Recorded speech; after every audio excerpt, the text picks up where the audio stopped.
This is the History of Portugal podcast with Brian Kirk. Back, everybody. This is Brian Kirk with Each Mile Beat, taking the road less traveled, with episode number 98 of the History of Portugal.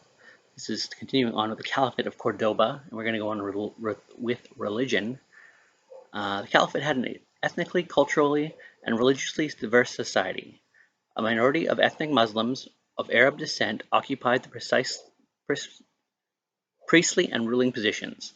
Another Muslim minority were primary soldiers and Muladi converts who were found throughout the society.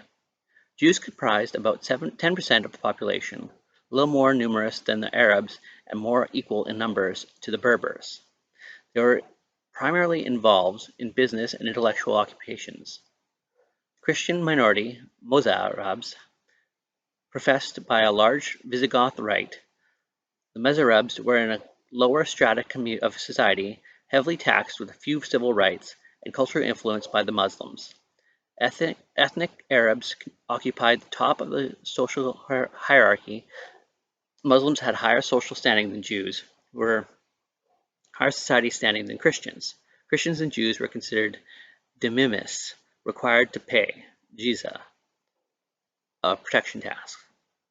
Half of the population of the Cordoba is reported to have been Muslim by the 10th century, with an increase of 70% by the 11th century. That was due to low conversion then to Muslim immigration. From the rest of the Iberian Peninsula, North Africa, Christians saw their status decline from rule under the Visigoths. Meanwhile, the status of Jews improved during the Caliphate. While Jews were persecuted under the Visigoths, Jewish communities benefited from the Umayyad rule by obtaining more freedom, affluence, and a higher social standing.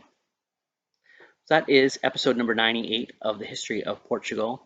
Next week, we will go on for episode 99, and we'll talk about the population of the